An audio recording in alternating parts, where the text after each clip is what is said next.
Et bonjour à toutes et à tous, c'est Totor et bienvenue sur ma chaîne YouTube. Aujourd'hui, une nouvelle vidéo un peu particulière puisqu'on va faire une revue générale, une review de mon setup sim racing et très vite et aussi parler du matériel dans le sim racing parce que c'est quelque chose qui est très important, même si oui, je sais, je suis au courant, il y a des dizaines, des centaines de vidéos sur YouTube. Mais en tout cas, ça permettra à vous d'avoir mon avis et en plus au goût du jour en 2023. Donc, plus de temps à perdre. C'est parti! On commence directement avec ma partie à moi, mon setup. Donc pour la faire vite, très rapidement, je partais de base d'un Logitech G29 et je suis arrivé jusqu'à ce magnifique volant qui est le Fanatec Formula V2.5X, donc qui reprend les codes d'une monoplace. C'est pas un volant qui existe réellement euh, dans le sport automobile, mais c'est un volant qui est typé monoplace vraiment comme dans des Formule 1 ou dans des catégories inférieures, ou même pour du proto, c'est très très bien. Donc Fanatec V2.5X, prix annoncé sur le site de Fanatec 400 € grosso modo, sans compter les frais de port. Donc oui, c'est un prix. Surtout qu'en plus, à l'origine, ce volant ne valait pas du tout ce prix-là. Il valait un peu moins cher, il valait entre 300 et 350 € je crois, il y a quelques années. Donc c'est sûr que ça fait une belle augmentation de prix pour pas vraiment de différence comparé avec l'ancien modèle. De mémoire, je crois que les palettes étaient rouges et un peu plus basses. Parce que si vous voyez là, les palettes sont toutes noires, un peu plus grandes, bah, je crois qu'elles étaient genre ici les palettes, comme ça, et qu'elles étaient genre rouges de mémoire. Mais bon, c'est pas très très important. J'étais plus après, je voulais vraiment un matériel de qualité. Donc voilà, j'ai pris une assez grosse décision. Je me décidais entre le Mozza et celui-là. Je me suis dit que je vais quand même partir pour le Fanatec parce que j'ai quand même plus d'impression et j'ai déjà pu tester du matériel Fanatec avant. Donc voilà, V2.5i 400 € que je le recommande. Si je peux donner vite fait les avantages, je dirais que le confort est vraiment très très bien. L'Alcantara sur les côtés est vraiment cool, il se dégrade pas trop vite en plus. Donc c'est plutôt sympa, après 3 mois d'utilisation, il est encore en très bon état. Si vous utilisez des gants, c'est mieux. À main nue sur des longues sessions, vous allez peut-être l'abîmer. Mais en tout cas, c'est pas mal. Les boutons sont pas mal, ils font peut-être un petit peu de bruit, ça dépend en fait, ça va dépendre un peu vous comment vous le sentez. Moi je trouve que ça va. En vrai, ils font pas tant de bruit que ça. Je sais pas voilà si vous entendez bien, mais grosso modo, les boutons, ils font ce genre de bruit, les petites molettes. Donc en vrai ça va, je trouve que le bruit est pas trop abusé. Pareil, les palettes, je sais pas vraiment si vous avez bien entendu, mais en tout cas, moi je trouve que ça va en termes de bruit, c'est comparé à d'autres, ça va. Et bon, bah, inconvénient, on va pas se mentir que le prix est un petit peu trop abusé pour ce volant-là. Et en autre inconvénient, je dirais, alors je ne sais pas du tout pourquoi est-ce que c'est fait comme ça, mais en fait, j'ai l'impression que elles sont pas fixes, les palettes. Genre, je peux un petit peu les bouger. Bon, c'est pas très embêtant, mais c'est un petit peu bizarre parce que quand on roule, du coup, je peux en fait un peu les basculer comme ça là, avec mes doigts. En fait, genre, je peux faire comme ça. Je peux la prendre et la basculer comme ça. Bon, c'est un peu bizarre, mais bon, c'est pas très très dérangeant. Et est-ce qu'il y a autre chose comme point négatif? Pas vraiment. C'est un volant qui a de plutôt bonne qualité. Un petit écran mieux, une petite LED avec les LED au-dessus là, un écran avec des LED. Sympa pour avoir le compteur, les informations du volant, vite fait. C'est des petites informations, c'est pas grand-chose. Et puis les LED, pareil, c'est sympa. En plus, vous pouvez les régler directement. Donc ça, c'est vachement cool. Donc voilà. Mon petit volant, très sympa. On n'y reviendra pas plus longtemps dessus. On va passer directement à la base. Comme vous l'avez compris, je vous parle dans le Fanatec, on est donc dans un écosystème Fanatec, enfin pas tout à fait, vous allez voir après. Mais en tout cas pour la base, pareil, je suis resté normalement normal sur un Fanatec.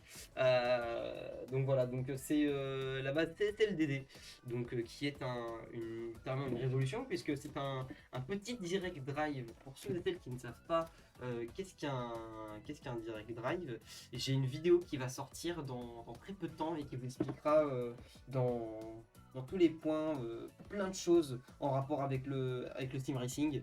Et donc vous apprendrez tout là-dedans. Pour la boîte un petit peu morte, mais c'est vrai, là où elle était toquée, c'est sûr que c'était pas ouf. Mais en tout cas, belle base Fanatec SLDD, donc une technologie vraiment, vraiment incroyable. Pour 350 euros, je crois, si je dis pas de bêtises, la version en 5 Nm, attention, parce qu'il y a deux versions, la version en 5 Nm et la version en 8. De ce que j'ai compris, la version 8, en fait, c'est juste ça, hein, c'est le 5 avec une alimentation qui est en 104, qui est boostée, ouais, 180 volts, je crois. Et ouais, en soi, franchement, déjà, alors 5 Newton, ça suffit largement pour commencer à 350 euros. Après, on passe à quand même à 450 euros, on prend 100 euros de plus quand même. Donc, franchement, ça suffit largement déjà pour commencer. Après, avoir plus tard, même si c'est pas vraiment indispensable en vrai, le boost kit. Mais déjà, pour mon ensemble, moi qui viens d'un Logitech, ça suffit amplement d'avoir ça. Et puis en plus, c'est très très bien. Moi, je trouve que ça suffit largement pour quelqu'un comme moi. Donc voilà, 350 euros. Avantage, le design ne prend pas place comparé aux anciennes. Si vous vous rappelez, si vous avez déjà vu un peu ça, je vous mettrai des photos. Elles étaient un peu plus grosses quand même que celle-ci. En plus, celle-ci est cubique, donc elle prend pas trop de place. Et elle ne chauffe pas du tout. C'est incroyable. Je sais pas comment ils ont réussi, mais même sur des sessions très très longues pendant des jours, limite non-stop, ça ne chauffe pas, ou alors ça ne vous donnait pas l'impression que ça chauffait. Donc franchement, un gros point fort, parce que même si vous jouez longtemps de fond, ça ne fera pas chauffer votre pièce, comparé à d'autres moments où le moteur peut commencer un petit peu à chauffer, voire même parfois fumer. Mais bon, ça pareil, je vais vous la montrer un peu plus de près quand on passera au simu. Et d'ailleurs, bon, on va passer directement à la partie pédalier simu, parce que c'est fixé directement, et je peux pas vous le montrer, donc c'est parti, let's go. Et donc nous voici sur la troisième partie, la plus importante, et je dirais même presque même la plus importante dans un setup sim racing, le pédalier. Alors ce n'est pas un pédalier contrairement à ce qu'on pourrait penser Fanatec, puisque j'avais des éléments les plus importants avant qui viennent de chez Fanatec. Non, c'est un pédalier qui vient tout droit de chez Logitech, un pédalier Logitech, qui est un pédalier avec une pédale de frein load cell. Je vous expliquerai dans la vidéo qui arrivera un peu plus tard qu'est-ce qu'un load cell. Et donc ce sont les Pro Racing Pedals de chez Logitech, pareil qui coûte aux alentours des 400 euros. Et ces pédales sont vraiment bien. Pourquoi? Parce qu'elles sont livrées avec un petit kit donc d'élastomère. Ce sont des sortes de caoutchouc qu'on met dans la pédale de frein. On va directement les mettre dans la pédale de frein. Et on va pouvoir avoir une pédale qui est beaucoup plus dure, et du coup beaucoup plus entre guillemets simple à doser, parce que plus c'est dur, plus c'est simple à doser. Et donc du coup, on est beaucoup plus performant sur les phases de freinage et on gagne un peu plus de temps. Et ça c'est réel parce que quand je l'ai essayé, j'ai gagné beaucoup plus de temps par rapport à ce que j'avais. Ensuite, on a des ressorts. Des ressorts qu'on peut changer, qu'on peut alterner entre la pédale de frein, enfin entre la pédale d'embrayage et d'accélérateur. Et donc du coup on peut pas mettre d'élastomère là-dedans bien évidemment, mais on peut quand même avoir un frein, enfin un embrayage et un accélérateur qui sont quand même assez un petit peu durs, histoire de doser un minimum et de pas faire des taquets ou des sorties à chaque sortie de virage. Mais franchement c'est vachement cool.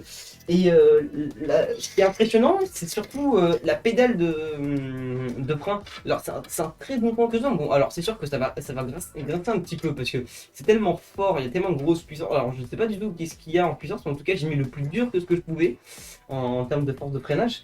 Et quand on freine, je suis pas à fond et je mets déjà une très grosse force. Je crois que je suis à plus de 50 ou 60 kg de pression. Sur la pédale de frein, donc c'est à dire que mon corps met 50 kg sur cette pédale de frein pour pouvoir la freiner, pour pouvoir faire freiner la voiture. Et en vrai, je trouve ça super réaliste et c'est un super bon point que je donne à ce pédalier. C'est un super avantage que je lui donne.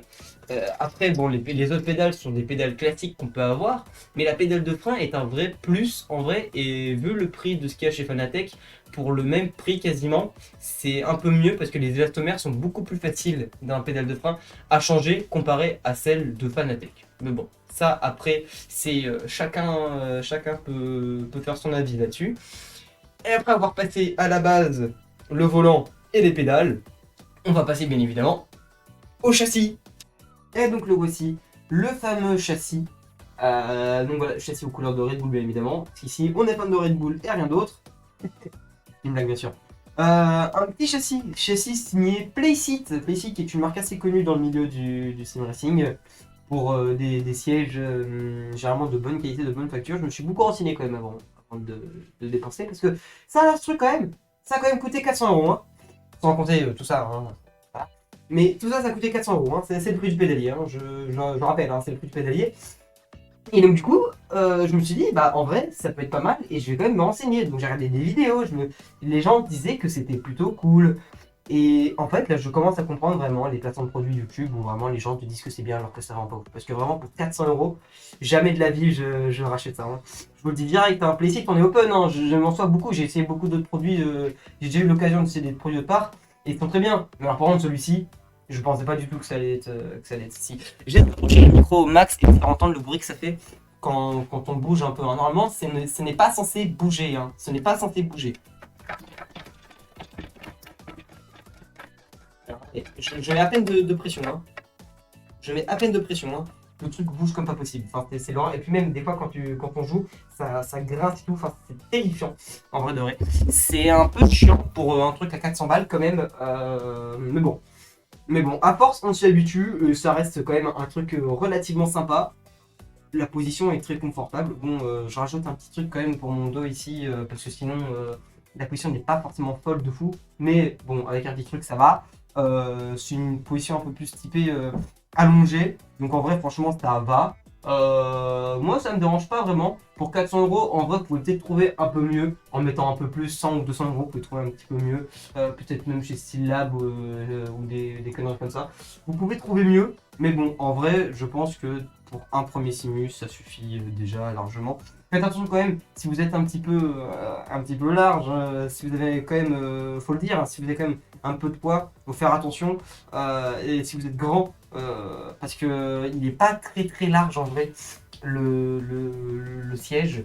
Donc quand même faire attention. Et par contre, en termes de hauteur, si vous êtes vraiment grand, bon bah c'est un petit peu plus compliqué. Moi je suis petit, hein, je fais moins de 1m80, donc moi ça me va. Mais bon, pour les autres, ce sera peut-être à voir si vous avez l'occasion d'en essayer un.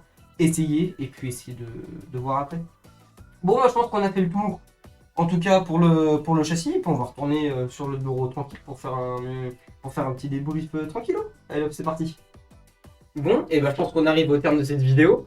Donc voilà, en fait je vous ai présenté au maximum le setup que j'avais pour le moment. Je pense que ça va pas changer avant un long moment. En vrai, ça suffit largement ce que j'ai comme matériel pour l'instant. Donc je pense que vous l'avez compris. Après, c'est à vous de faire votre avis. Il y a différentes marques. Et là, j'ai parlé de Fanatec, mais il y a d'autres marques comme Logitech, qui est aussi un direct drive, mais qui lui est beaucoup plus cher que Fanatec. Il y a aussi Moza qui font de très très beaux et très très bons produits.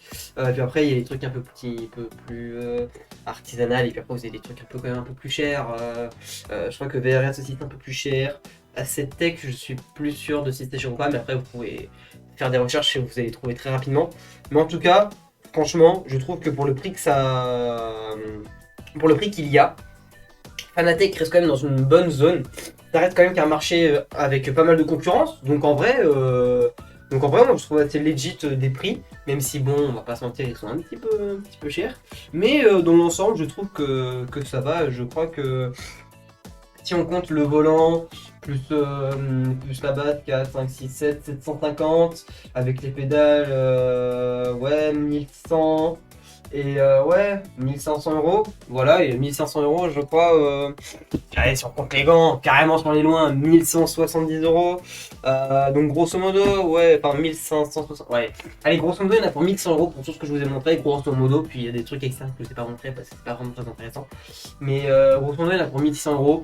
Vous pouvez trouver bien moins cher, forcément.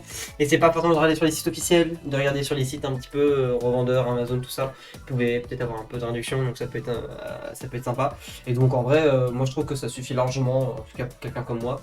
Et voilà, j'espère avoir été le plus clair possible. Si vous avez des questions, n'hésitez pas à me les poser dans l'espace commentaire. Je prendrai le temps qu'il faut pour y répondre. Il y a quelques vidéos qui vont sortir dans les prochains jours, notamment je pense deux. Une qui va expliquer le sim racing, vraiment au cœur, on va être au cœur du sim racing, et une où on parlera plus équipement, budget pour celles et ceux qui ont des budgets un peu plus réduits.